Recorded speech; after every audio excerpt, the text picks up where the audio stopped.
Yeah, thank you for tuning in to Recovering Through Highness. In 2003, I entered a treatment program that was mandated as a part of my sentence following my incarceration. And with no idea what I was going to do with my life as a six-time convicted felon, I was encouraged by my counselor to consider school, and more specifically, the substance abuse industry, as a counselor, since it was one of the few industries that actually embraced people with my past. Very reluctant and nervous about returning to school with my numerous attempts and failures, mostly because drug use and education seemed counterproductive. After being in the program for a while and getting a full-time job as a telemarketer, where I was able to use my manipulative skills to sell things to people that they don't really need or don't really want, I enrolled in Cypress College to focus on the drug and alcohol studies. I had a 4.0 GPA during that entire program, and I enjoyed it so much that I continued and I received an associate's with a master's and even a PhD in my vision. Now, I didn't go that far because some new opportunities opened for me that included opening my own program in Anaheim. Psychology was what intrigued me the most, as I was curious on what motivated people, how our thoughts affect our behavior, our belief systems, and how our life experiences will alter our view of things, as we don't describe the world we see, but instead we see the world that we describe. Abraham Maslow was a theorist in psychology who probably had one of the greatest impacts for me with his hierarchy of needs. And at the peak of the pyramid was a term that he called self-actualization. Now, unlike some theorists who were focused on a deficiency motivation, he was driven by growth motivation, or what he called a positive psychology. Self-actualizers have a comfortable acceptance of self, others, and nature. They're task-centered. They have a comfort with solitude. They seek peak experiences. And now, as my podcast is called Recovering Through Highness, it kind of correlates with the peak experience as an altered state of consciousness as characterized by euphoria. Now, some of these qualities, to me, seem to be grounded in my guest today. Cathy Trinh, who is the author of a brand new book that's called The Journey, Mastering the Art of Slowing Down into a Beautiful Existence. She's a recruiter with a consulting firm aimed at improving business performance by seeking those high-performing employees. She's struggled with substance abuse issues. She's a cancer survivor, and she works to raise awareness of the urgent need for mental wellness and self-care in corporate America.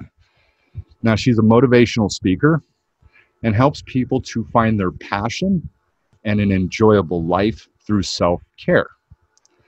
Cathy, I want to thank you for joining me today. Absolutely, Eric. Yeah, I want to congratulate you on your book. And, after having published a book myself, I have gained an enormous amount of respect for authors.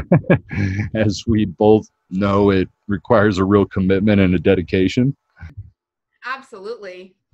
I was looking at your stuff, and it seems to me that the art of slowing down and corporate America is an oxymoron.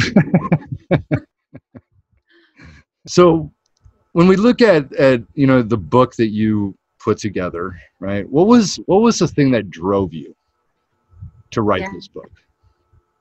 Right. Oh my gosh. Well, thank you. First of all, I want to acknowledge you, Eric. Thank you so much for your introduction. I appreciate it. And I love your story as well. So thank you for going through that. I know that there's so much more about you that I'd love to eventually learn about you as well. But what really drove me to write the book was there was a lot of, I would say there was, like in the program, because I'm in long-term recovery, and they say in recovery, we're as sick as our secrets. And for a long time, I had a lot of deep-seated, rooted issues and secrets that I couldn't tell anybody, because I was really, at the end of the day, there was so much shame, so much guilt, and most of all, the secrets that I started writing about was I knew was going to hurt my parents a lot. So it started off with a sexual assault when I was 15. And that's where, you know, my head went, was when I started writing. I said, you know what, the opening scene for this book, right? I wrote it like movie-esque. So the opening scene for this book is going to start off with me sitting at that bench waiting for a bus that never came. Instead, I jumped into a car and I was hitchhiking that day, right? So as a 15-year-old child, you know, my entire life, I said I told my side of the story to myself was that I was held hostage by someone, but really was it hostage when you're hitchhiking, right? So I was really conflicted with that. I couldn't tell anybody. So it started off with that opening scene. And then later on, I started thinking and started diving deeper as I got deeper into my recovery. And I started thinking about some other things that I've never told people. And so with that, I ended up having to go to therapy about it because I kept on having these emotional outbursts and emotional problems even when I took the drug addiction away, right? We take the chemical dependencies away. All we were left with was emotional dependency. So I sought help, Eric, as I'm sure you understand. I sought help, therapy, went to tons of personal development programs. I walked on fire with Tony Robbins twice to try to get the light, right? And so again, the reason why I wrote the book, it started off as, you know, sharing my story, my deep-seated rooted issues, and it got really cathartic, as we all know, that I started breaking it down even more. So finally, in the last, probably in the final stretch during COVID, I decided to emphasize the book on slowing down. Because if you met me in corporate America, there's nothing about me that is slow. That's why it is truly an oxymoron. They're like, the original title of this book, Eric, was called Slow Down. Stop, just master the art of slowing down. And then finally I said, you know what, there's something else more deeper. So so that it just really transpired, and that's really, you know, essentially the reason why I wanted to write the book was to share my story. So that's what inspired everything. And you were born in Vietnam. Yes. Correct. Okay. And how old were you when you came out here? Yeah, so I have a little story behind that too. So I was born in 1977, and the war had ended. The Vietnam War had ended 2 years prior. So my parents, our whole family was under the communist regime for about 2 years, and there was like, you know, there was still a lot of killing that was happening, and we couldn't live under those circumstances. So as I was about a year and a half old, my parents decided that we were going to escape Vietnam. So my grandparents had sold a lot of jewelry and furniture just so that we can get enough for the three of us, my teenage parents and I, to get on a little boat. So we had, there was 4 attempts, and finally on the 4th attempt, we were able to get on a small fishing vessel, and it set sail onto the Pacific Ocean based on faith alone.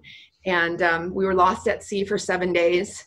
Wow. So even though I don't remember it, and these are the accounts of my parents, wartime and just trauma, it's embedded in my DNA, if that makes sense. Yeah. So I've always known that there was something very special about me. Like if we were able to survive that, I can survive pretty much anything attitude.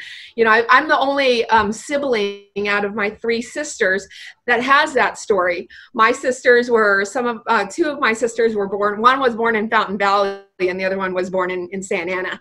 So like they don't have that story. And so really at the end of the day, it's like we ultimately own our story.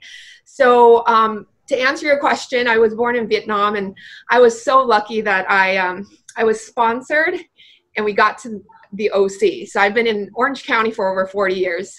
And then I also noticed on your bio that you're a cancer survivor. So you got a lot of stories of survival. I do. I do. I have a lot of stories of survival. And, I really, at the end of the day, I typically don't lead my story in with my cancer story because I remember how it felt like when I was diagnosed, and I did share it, and I had a lot of sympathetic, a lot of people were empathetic about it, and felt, just felt really bad for me. And I just don't want to leave people to feel sorrow or sadness. So yeah, I'm grateful today, and I'm happy to report that I am cancer free, and I've been in remission for a year. And how I found out I had cancer was, just I own my own business and I'm out here recruiting. A couple of years ago, my neck, I started having neck and shoulder pain. And I didn't know that was cancer that was actually pressed on my nerves. It was sitting on my vocal nerves and alongside my neck. So yeah, ended up going to the emergency room for 5 hours, and we went to the doctor and got my ultrasound biopsied, and then 2 weeks later I was diagnosed with cancer. So it was a pretty traumatic time, but I'm just a pretty resilient person and really positive, and I was really lucky to be able to use recruitment, that dynamic personality to really push things through. So I was diagnosed 2.5 years ago, and I've been in remission now for about a year. So. Yeah, I don't believe in sympathy or sorrow. We're, working in the substance abuse industry, we've sort of removed ourselves from that, and we have empathy, which is that ability to understand, but kind of move away from the sympathy and the sorrow. Right. Yeah, absolutely. One thing I noticed on your website also, and I love this, is you have a quote from Lao Tzu. Yes. One of the greatest classes I ever took in school was a religious studies class. And even though Taoism, which is, kind of where Lao Tzu's ideas come from, was more of a philosophy, similar to, I guess, closer to Buddhism and stuff. And I noticed on your site, you have the journey of 1,000 miles begins with a single step. It does. It does. Every day, like I don't know. I'm first of all, I just want to say thank you. Thank you for having me here. It feels really, really nice to be able to talk to someone that's been there. We've all been through our pain and our trials and all that. One of the things that I say all the time, Eric, is I am extremely grateful for every step that I've taken in my life in order for you and I to sit here and meet right now. Without this scar or without this war wound, this wouldn't have happened. Without yesterday's happenings, or, if we even woke up on the different side of the bed, like, this probably wouldn't have happened. So everything's happened and predestined to be the way it is. And, for each step that I've taken, like, I am complete with my past. But my philosophy today is that I've already made peace with my future.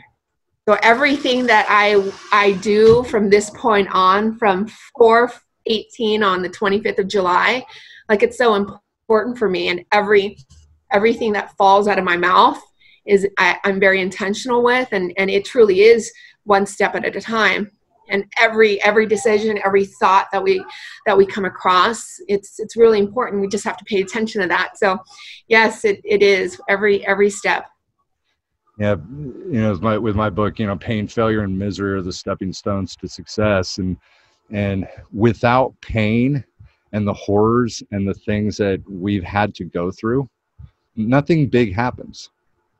I look at all the people out there that sort of live this normal life, that just sort of, walk through, and they don't seem to have the big traumatic experiences or big, things of that nature.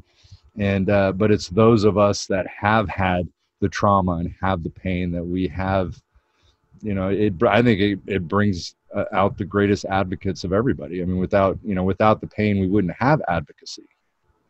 Right. Yeah. Oh, absolutely. And I believe it to be so. I'm sure that when you were standing in front of that judge and being sentenced to prison, that was so painful. It's something that was beyond your control, or a phone call from a friend, and or a heartbreak or a relationship that didn't work out. I've been in a lot of relationships. I've been in a lot of short-term relationships because I'm, for one, I bail when things get too hard. I bail out. I'm gone.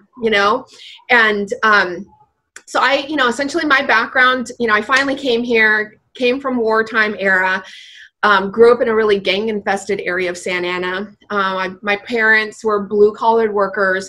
My father was or he still is, actually. He's been working for the MTA, Metro Transit in Los Angeles, for over 36 years. And, he really taught me how to put your uniform on and go out there and work, and just go out there and just be consistent. And so I really have had that foundation. And, and unfortunately, by the age of 13, drugs took over my life. And that's how, but it wasn't my choice. It wasn't a decision that I made, but unbeknownst to me that I started picking up a drug habit because, here I am, 13 years old. I'm average, normal Vietnamese, Asian woman in America. And I'm in band, and I have, I'm playing in varsity basketball. And one day I actually came down. This is how my drug use started. So I came down on a rebound really hard because I'm very sporty, and my kneecap shattered and it popped out of its socket. So all the ligaments torn. So the ambulance was called, and I was taken over to the hospital. And in less than a week, the doctor decided that he was going to sew me up, or he was going to put surgery or have surgery. So I ended up being in a cast for 6 months, and I started gaining a lot of weight because I was experiencing and developed atrophy on one of my legs. And so all the body image issues started happening, and I started gaining weight. So we went to, my mother had discovered weight loss pills at the time. I don't know if you remember, but it was fen-phen, and it was a very addictive substance. It was almost like methamphetamines, but in a capsule form. But the problem is that post-surgery, you're given this weight loss pill without an instruction manual. Like, we aren't born with an instruction manual, nor was I given an instruction manual on how to use this. So on the pill bottle, it said, use as needed when you need it. And I didn't know when I needed it. So I used it to numb everything. I wanted to be high, and you talked about, being on telemarketing calls, right? I was a telemarketer. I've been a telemarketer ever since I can remember, 15 years old, sitting there. I sold every product: beepers, cell phones, DVDs, huh? DVDs. I sold long distance telephone services, yellow pages ads on the internet, anything. And all of a sudden it was on. I could be an actress, and I could just be anyone that I was, and nobody knew who the real Cathy was. So here I am, 13 years old, 14, 15, 16. Now I'm 19 years old, 6 years of stealing these pills, buying it off the internet, because the FDA took that pill off the market, right? So here I am, I developed this drug habit and go into college, and all of a sudden the new drugs came to play. Ecstasy was in pill form. So I'm like, I'm a pill popper, I can do this. So I started doing that. I started drinking, and I'm like, oh, you can get more higher if you drink alcohol. And I just wanted to get high. So I'm in college, got accepted into Cal State Fullerton, and here I am, I become a full-blown drug addict. The thing that really messed me up was one night, I remember it was New Year's Eve, and the boyfriend I was with at the time, he asked if I wanted to do a line of speed, and I didn't know what that was. I was like, sure, I can try it. So I tried that along with 6 pills of ecstasy, and it was on. 3 days we were rolling. We rolled right into work on Monday morning. And I ended up getting really addicted to that substance for an entire year. My rock bottom, for the first time in my life, I felt probably the most shame that I had, but I also kept it a secret. So it was the second day on this brand new job, Eric, and it was September 11th. I don't know where you were at, but I know where I was. So the first plane comes in. I'm sitting on this high-rise building. It's the 10th floor in this big call center. And looking up on the screen, there was like 3 or 4 screens. The first plane comes in and it hits the building. And I'm sitting here, I'm suited. I was wearing my suit. I remember I turned to this lady next to me, and I started spouting out a bunch of conspiracy theories, of course, because I was loaded. My boss walked into the office, into my cubicle, and told me to pack up my stuff. And they walked me out of the building. And I didn't even know that there was a second plane that hit. I went straight from getting fired from my job to my car and got more loaded. So the day that 2,967 people died and lost their lives, I lost my life, my job, and I lost my identity. Because I, at that point, could not tell anybody that that's what happened to me on September 11th. So if you can imagine, like, this go-getter Asian woman, brand new job, newly minted college degree, had so much shame. So my story, I always a year later, I walked into my first support group meeting, and I kept on looking at everybody, and I said, I'm different. You guys, you don't know me. You guys all went to prison, and I've got this college degree, and I only have a drug problem. You guys are alcoholics. And the next thing you knew, because I'm sitting there comparing myself, right? We've got our character defect, and we're comparing ourselves to these people. And, in one corner of this building is smokers and Harley riding, older white men. And I'm sitting here just looking like a foreign student trying to learn the American culture. And all of a sudden it just started making sense. And I just started coming back. I stayed sober for a very long time, but something happened after 5 years of sobriety. I kept on saying something is still wrong with me. So I started seeking out other programs. So I discovered later in life, Eric, that I'm a food addict. I can use everything addictively, right? Food addict, sugar, codependent, sex and love addict. So I had a lot of cross addictions. And then I was really confused with my religion too. So that's a whole new spiritual story for us right there.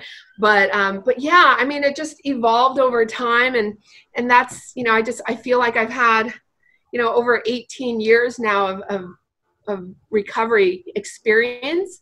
And I know that you and I both can help a lot of people. So. Yeah, I'll tell you, September 10th, 2001.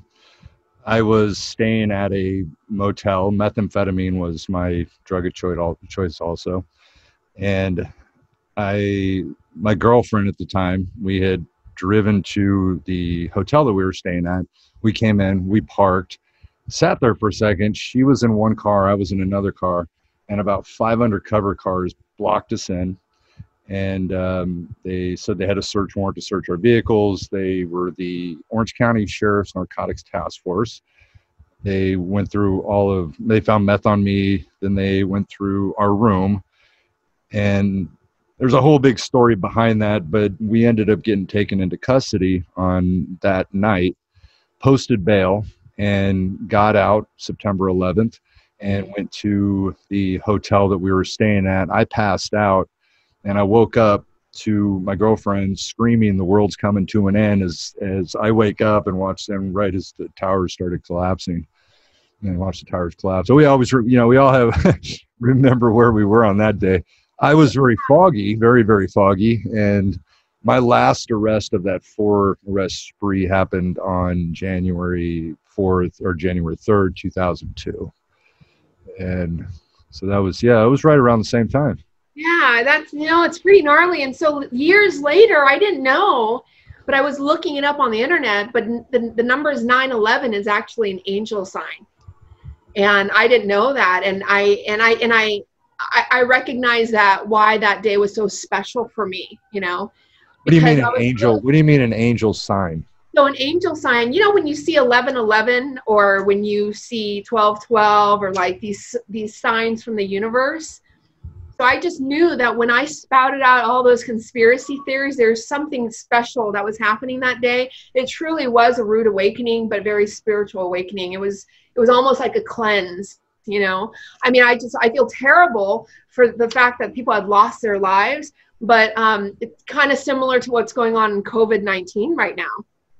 There's that whole dimension that you don't see. It's like the earth is being cleansed, and, it's terrible what's happened now. The Jewish Holocaust, that was another time that millions of people had lost their lives during the Vietnam War. But again, it's such a spiritual awakening. And I knew, and I remember sitting there, I have goosebumps right now, even saying this, and I turned to this lady, and she was a Muslim lady. And I said, there's something going on on the planet right now. I mean, everybody was terrified of what was going on TV, but there was a peace and very calm presence about me. That's why it terrified them a little bit more. But, I said that this has been already predicted, because there was something when I went back into the Nostradamus notes. Nostradamus predicted two birds that were going to fly into this building. And it was crazy. So here's the question then. Why did we survive and other people haven't? Right. Oh, that just gives me the goosebumps, right? So that leads me to this conversation right here, right now. So now we've gone into about 15 minutes into this conversation. This is why it's happening. It's for you and I to meet. It really has. I'm telling you, all the scars that I've had, all the moments that I've had, and part of my book, there's a really special concept that I came up with. It was an idea that I had a long time ago. And, Eckhart Tolle talks about it. Buddha talks about it, but it's being here now and, being present in the present moment. Like to be like right here, like I have a tattoo here. I'm not sure you can see it, but it says present day. So when I look at my tattoo, I always go, or if I'm talking to someone and someone's like going back and they're rattling in their brain about like 2 years ago, I'm like, what day is it? And they're like, oh, I don't know. It's like Thursday. I'm like, nope, it's today.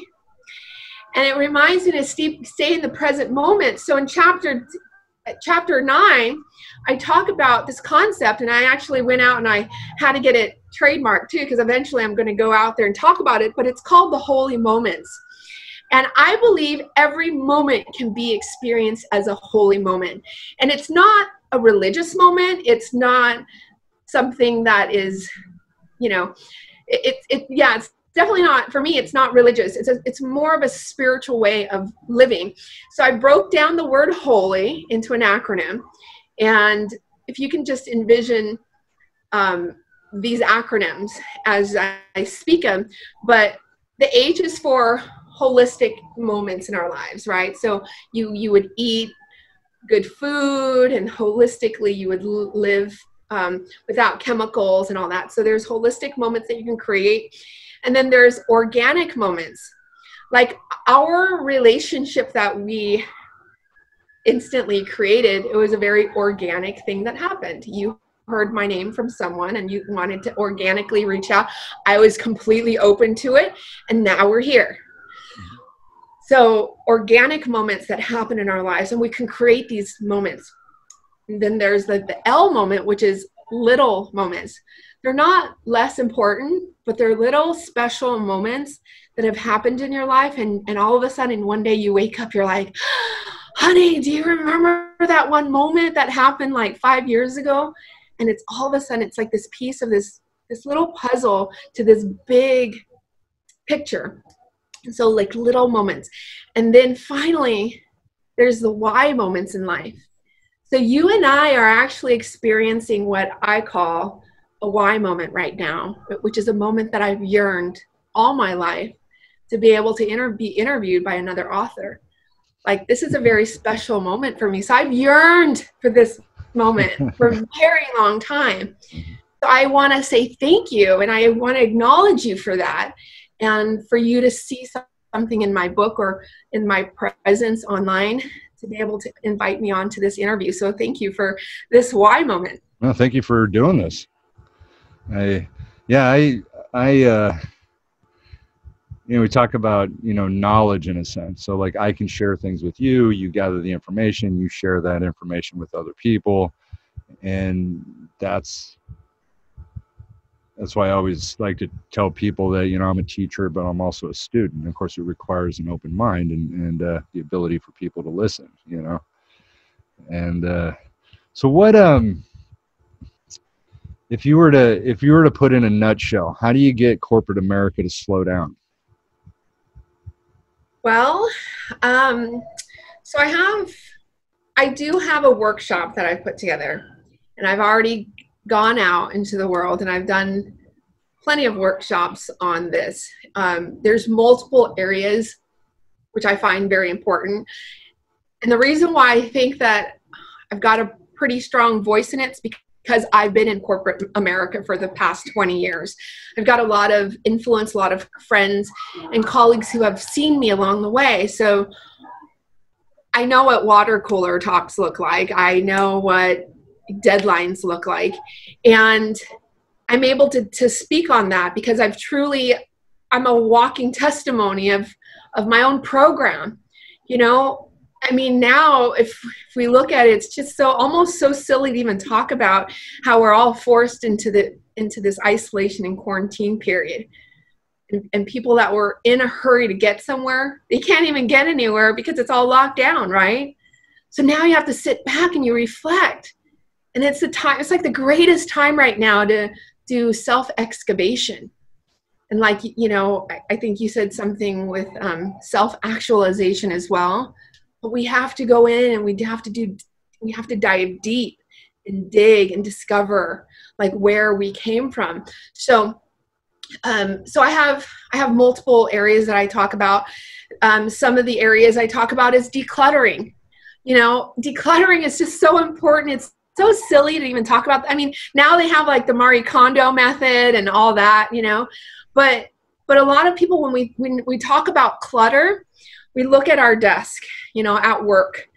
And I know for a fact, the reason why I was constantly overwhelmed and feeling like there was so much burnout, because there was so much clutter, systems not being implemented appropriately. And now it's just clutter and everything's done manually. So the areas that I talk about a lot during my workshops are, first of all, it's physical clutter. It's really important. And the next would be spiritual clutter as well. And it's so important because we get, as you, like, I'm sure you have picked up a bunch of spiritual talks and, along the way. And then there's ultimately emotional clutter, right? We have so much emotional clutter, and that's why journaling, meditation, and I've also shared to put down our technology for at least 10 minutes a day, because we're always on it and we get so absorbed with it. So I think, just because I've been in corporate America, my voice is being heard, and I've dealt with stress and anxiety and poor diet and emotional eating, right? Because we're sitting in at our desk or our cubicle all day long. So that answers your question, but there is a certain way to get to a place where we can actually find self-love for ourselves. And I think right now during COVID, it's the best time to practice self-care, so I think all of it's so important. And just learn how to sit still. Yeah. And be okay with it. Self-actualizers are the people that become who they were meant to be. You mentioned the word spirituality, which is in the substance abuse arena with all the people that I've worked with over the years, is the word in and of itself where people run. A lot of people run. What is your idea when you, and I have a chapter in my book that's called Let's Get Spiritual. And so I really do look at and define that concept of spirituality. What does that mean to you? That's a great question. If you broke down the word spirituality, technically the word is spirit, right? And I mean, on social media, we talk about that all the time, mind, body, and spirit. And how do we take care of ourselves? And I believe that for myself, to get to this self-actualized place was to get to a place of awareness. Like step one, we are powerless over X, whatever X is, and our lives have been unmanageable. But in order for me to get there, I needed someone to kind of lead the way. So I feel now like I've had a lot of spiritual advisors, a lot of people that I've met, coaches and mentors, and the word spirit and the word spirituality keeps coming up. So it's kind of, I start wearing that word like a cloak, right? And, for a long time, and I'll share this with you, I grew up as a Buddhist for a very long time. I went into the temples, and I thought, the gong lives inside of me. Like if I get quiet, I can remember going ding, and I'm here, I'm growing into more to the Buddhism way. And what does that look like? And ultimately I was really confused with God, because my ex-husband, he was the one that helped intervene and did an intervention for me to get off of my drugs in the first place. But because of my ex-husband, I got really confused with God. Like I wanted to learn about God so much because Buddhism wasn't enough. And so a lot of people had planted the seed for me along the way. And my ex-husband, since he has bipolar manic depression, he kept on going in and out of psychiatric wards while trying to work a 12-step program. And for me, like I was repulsed, with coming to AA. And so sure, my spirituality has been, I'd been challenged, and so what happens is that my ex-husband's sitting in a psych ward and he's going to these meetings. And I said, look, if AA or if like these support groups can't keep my ex-husband out of a psych ward, I don't want to do anything with you guys. Like this is crazy. And so, but then when I went away from program and I wasn't working it anymore, I became what they call a dry drunk. I started getting, emotionally, I was really challenged, and I got into all these really sick relationships with people that didn't believe in God. And so when these sick individuals or these toxic relationships, they said they don't believe in God, I started my support group, and my program kicked in again. I said, well, what do you mean you don't believe in God? Like, no, there is a higher power.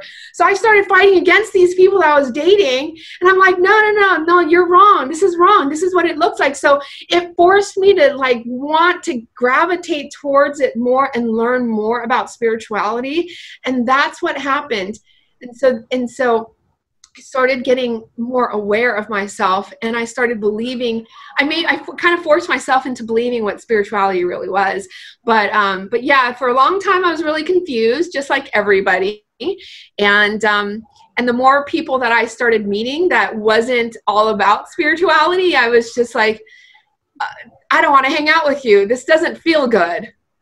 So yeah, I mean, it's just, it's a journey. It truly is a journey, as you know, Eric. Everybody is at a different level in their life. And there's an analogy that I always use. I say life is kind of like a video game, right? Some people has life hacked or beat all those levels in business. Now they're a multimillionaire living on a big house, but relationship-wise, they're stunted. Like they're still floating at levels 2 or 3.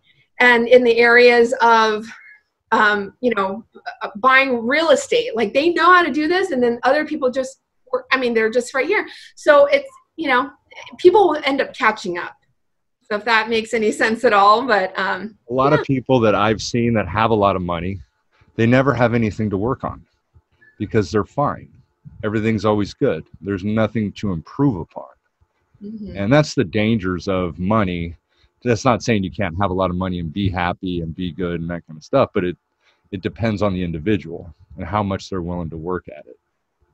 The spirituality, I always say, you look up spirituality in the dictionary, it says to be spiritual. Look up spiritual, it says to have spirit. And that spirit is where there is a lot of meaning behind that. And one being the fact that humans have this innate desire to understand why we are here. Always looking for that, who am I? What's my purpose? And the one that means the most to me in the definition of spirit has to do with having a meaning and having a purpose.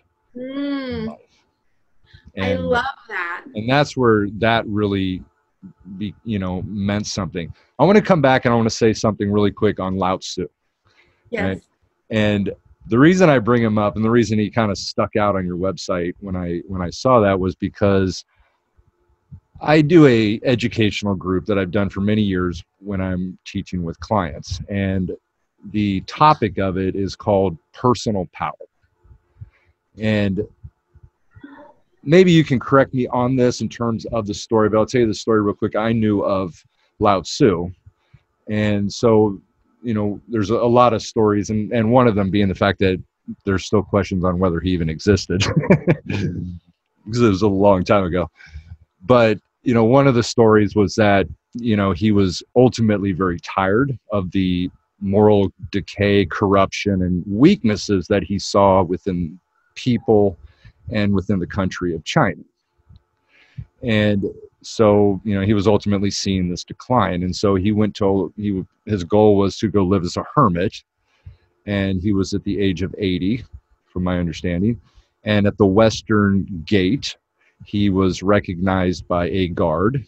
And this guard asked him to give him his wisdom for the good of the country before he would ultimately be permitted to pass. And this is where the book supposedly that was written was Cathy Trinh, I don't know if that's correct, which which was ultimately became the text of Taoism. And the reason I teach this in the group is because he talks a lot about the concept of personal power versus powerlessness or vicarious power, and corrupt leaders and those types of individuals have vicarious power and usually have no personal power. So the power they get from other people and not from themselves.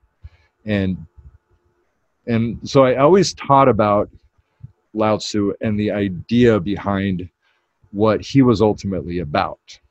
And again, this is a philosophy, but it really was, to me, it was about learning how to think for ourselves, to ultimately be ourselves, to learn to love ourselves, to not care at all what other people think about us, and to ultimately find true, real happiness, which ultimately only comes from within, to find freedom, which ultimately comes from within.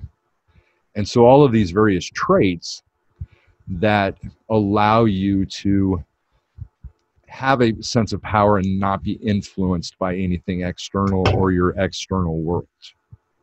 Does that make sense? It makes total sense. It really does. There is so much humanity in this word itself, because if you think about it, there's like multimillionaires. And when we were born, we were meant to be a happy baby. Nobody wanted to be born or have a child come out into this world and go, you know what? I'm just going to give you the, spoiled milk to drink.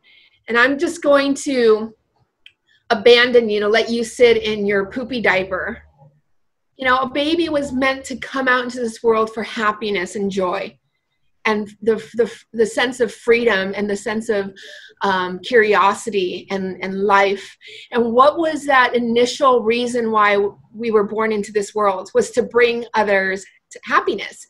And so here we are, right? We're a little baby, and we grow and we start learning the ways of the warrior, and we seek money, we seek prestige, and you know, and all these things, and we seek self, like our identity. And when I said I lost my identity, it was a really sad time for me. It really was, because I didn't want people to know who my authentic person was, because I kept on telling myself, Eric, I said, if you knew who I was, you wouldn't like me. People died that day, and I'm a drug addict. I'm a bad person. You wouldn't like me. And so when I lost my identity, that was like probably the most horrible thing that can happen to a human being, right?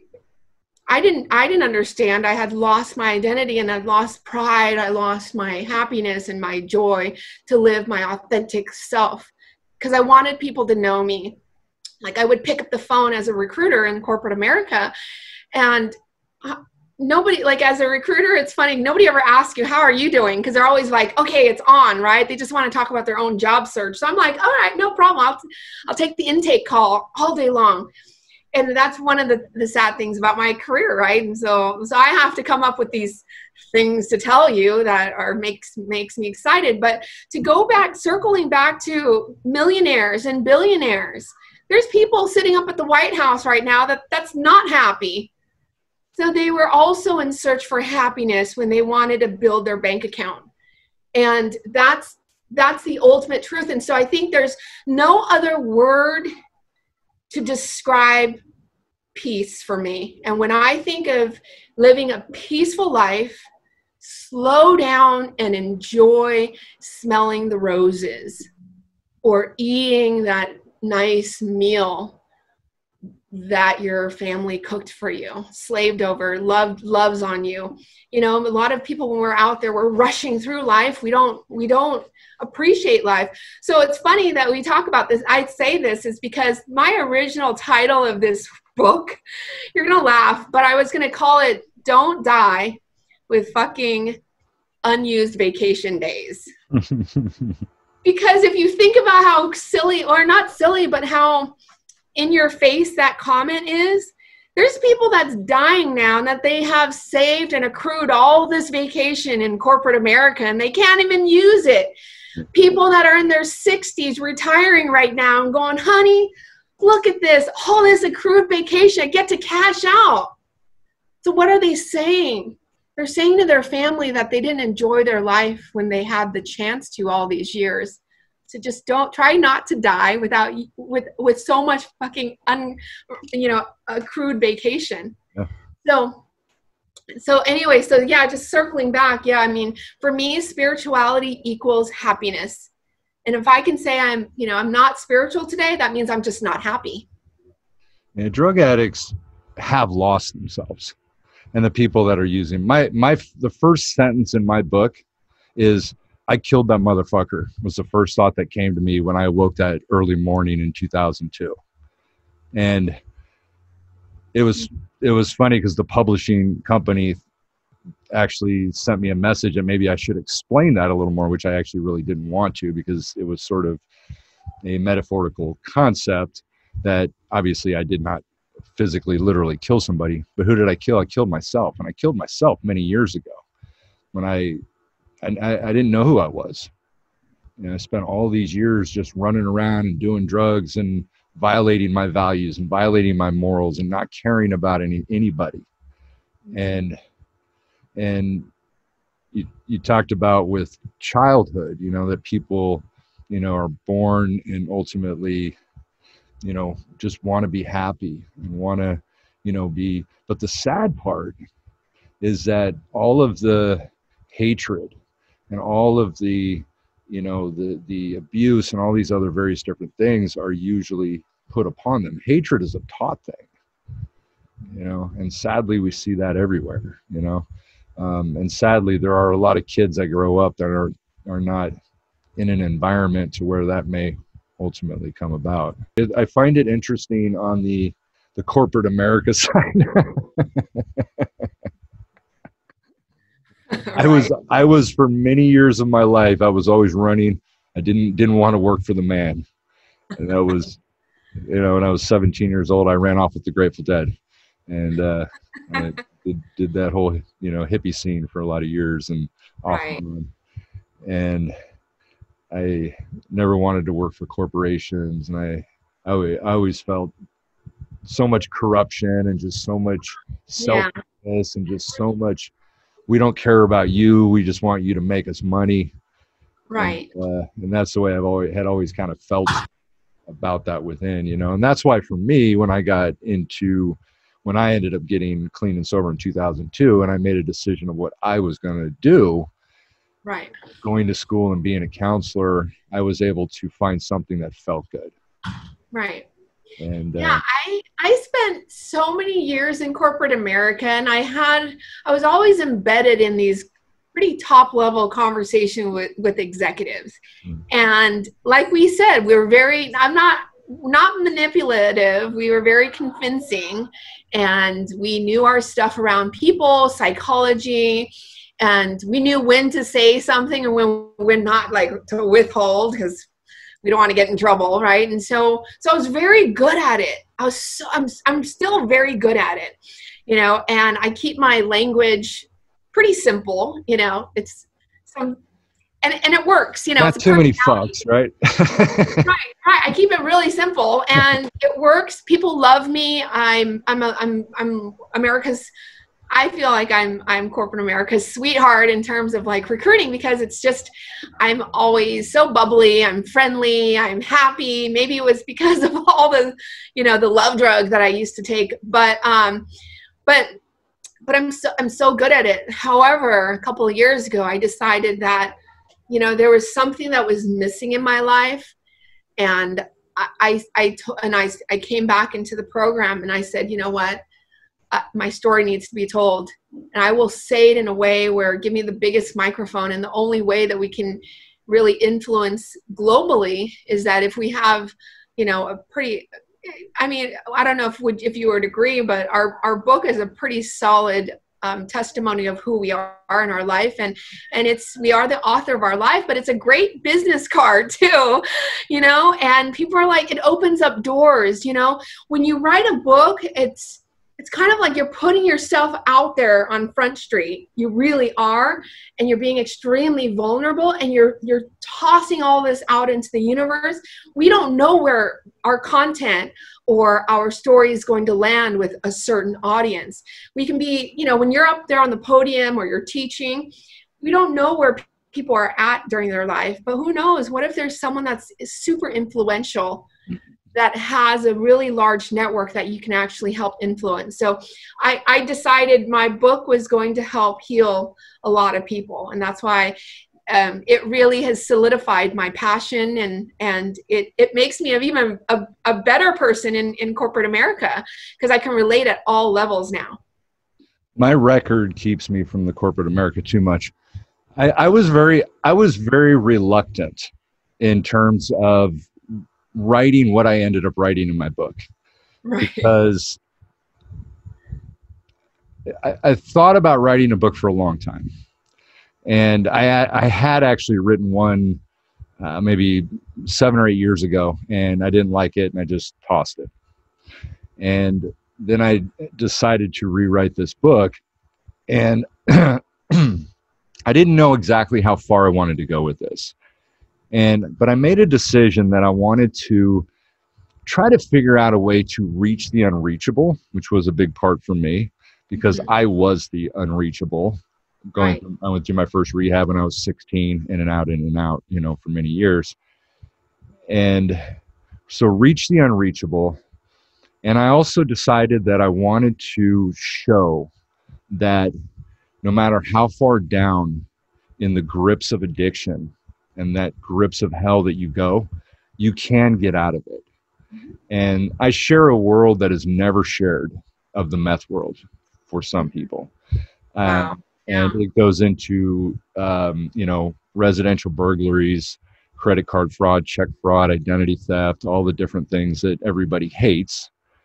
But my life is a Dr. Jekyll and Mr. Hyde, and that's the way I sort of describe it, because I did relapse in 2013. So I had 11 years clean and sober and relapsed in 2013.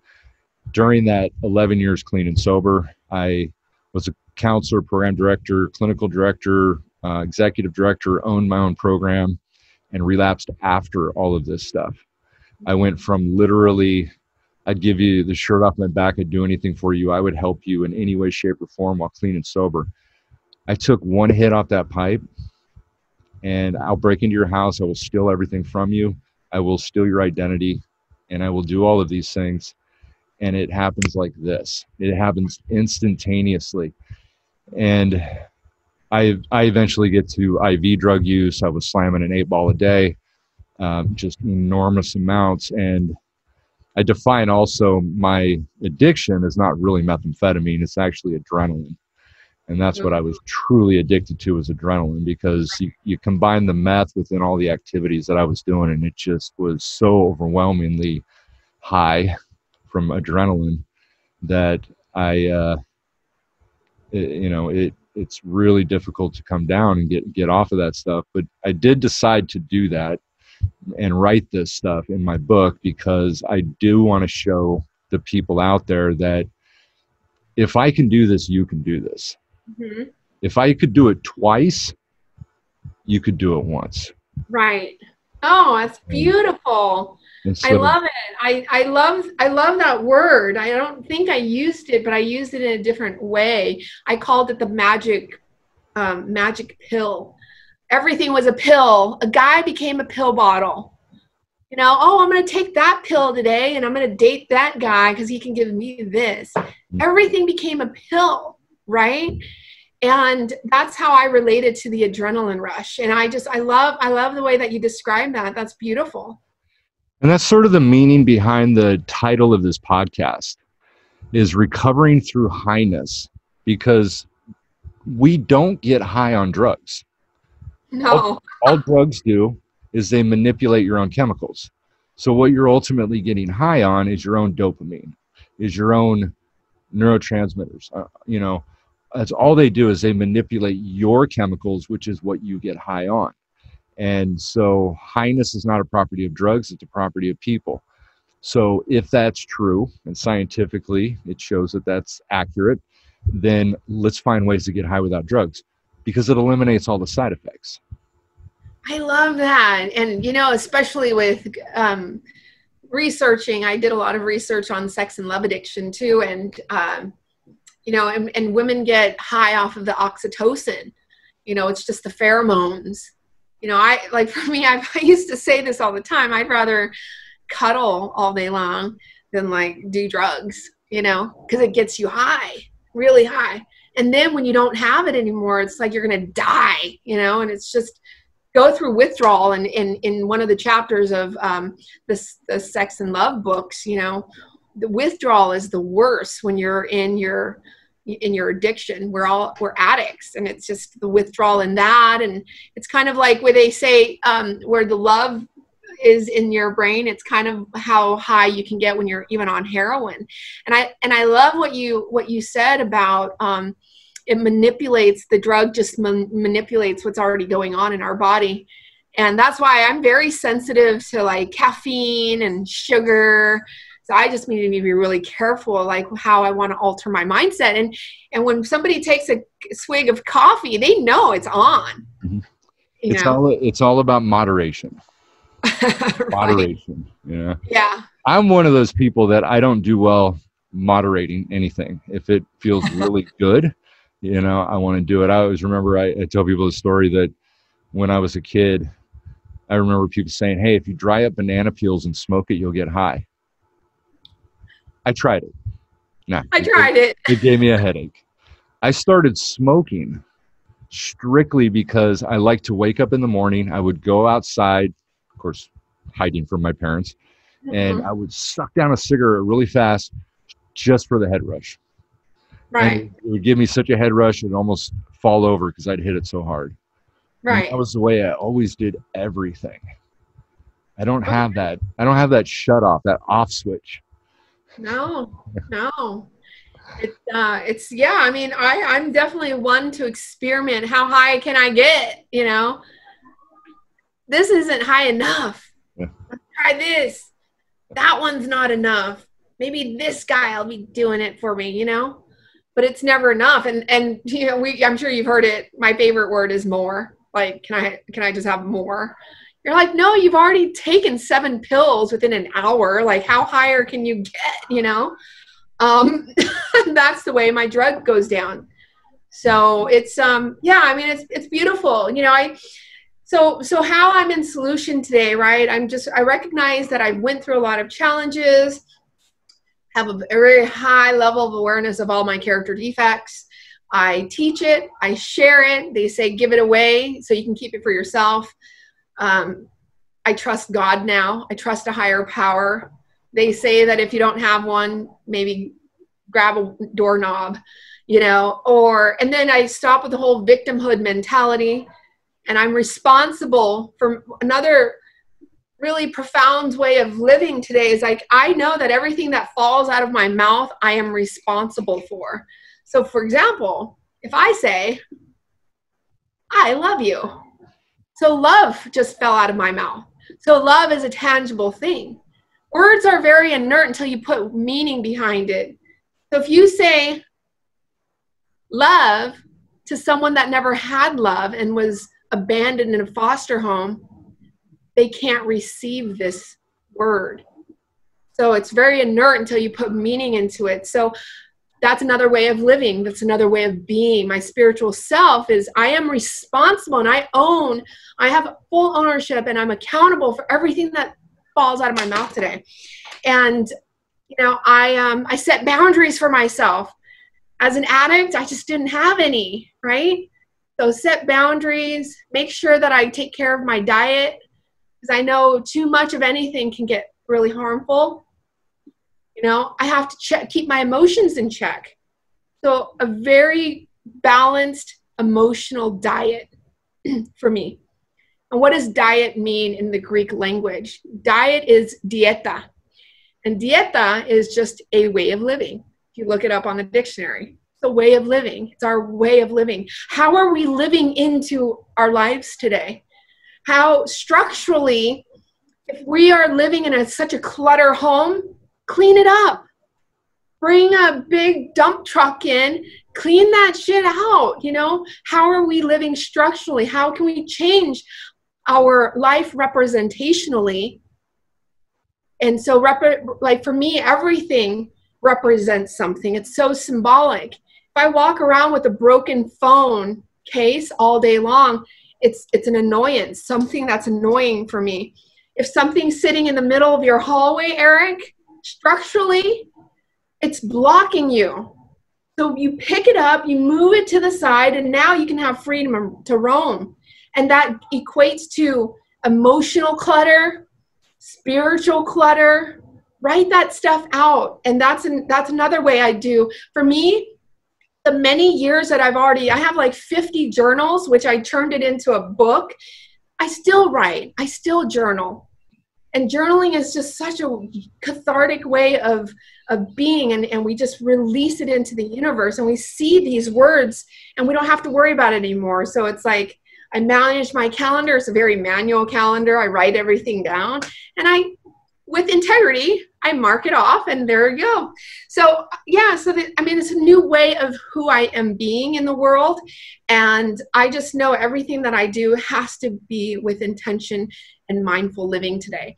So at the end of my book, I do offer a 7-day slowing down guide. So every single day, there's a certain exercise that you would do to start slowing down your life, and you can do a repeat every 7 days. It doesn't have to be 21 days, it's 7 days.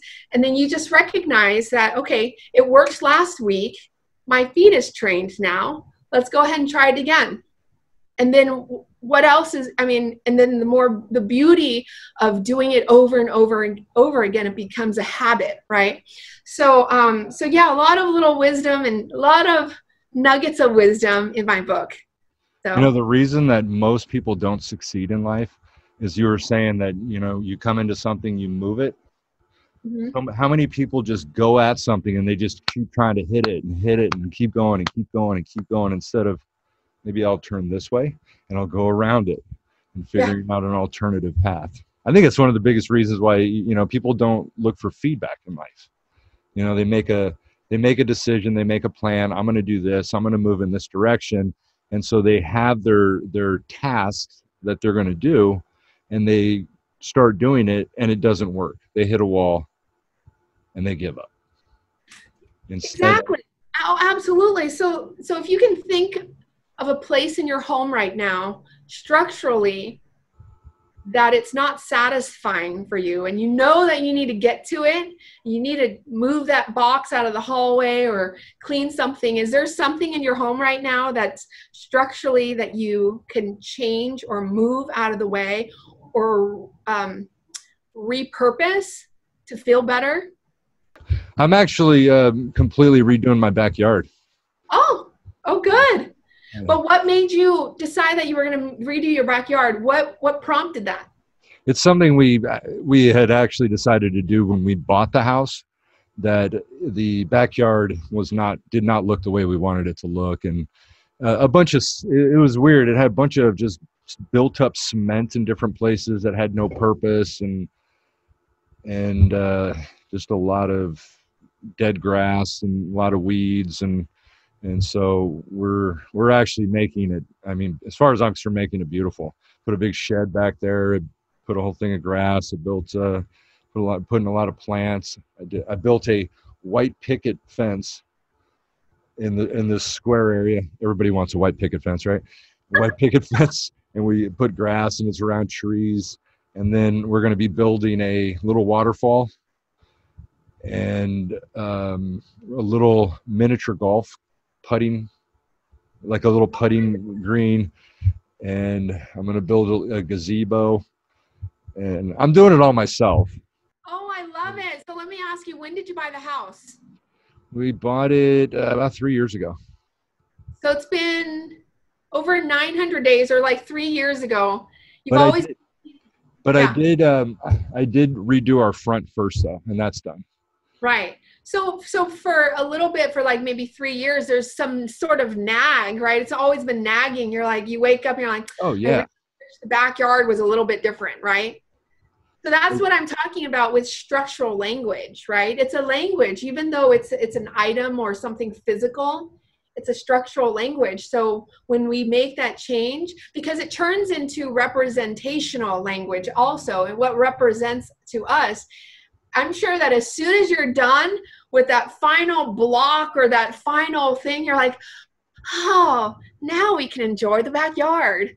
You know, and now I've accomplished, right? And so representationally, it allows you to feel you finally, you did it. You finally did it. But then I'm going to also say, damn, now what do I do? And then we figure out something else, right? But it's interesting. I always, you know, life is all about a big network of conversations in our life, and it's conversations, it's relationships, but I also now I'm very distinguished between what structural language looks like and representational language looks like. And so I talk about that a lot in my workshops, and people just get it. You know, it's like, okay, you're right, Cathy. I've been bumping into that couch and I should have just moved it to the side a little bit or redecorated my apartment to make me feel better, you know? So it's just, I don't know, it's just a lot of little nuggets right there. But yeah, thank you for sharing your time with me, Eric. I really appreciate this conversation. Absolutely. Thank you. And if you want to maybe give people your website and say any information about yourself. Absolutely, guys. So you can find my information on my website, which is www.cathytrinh.com.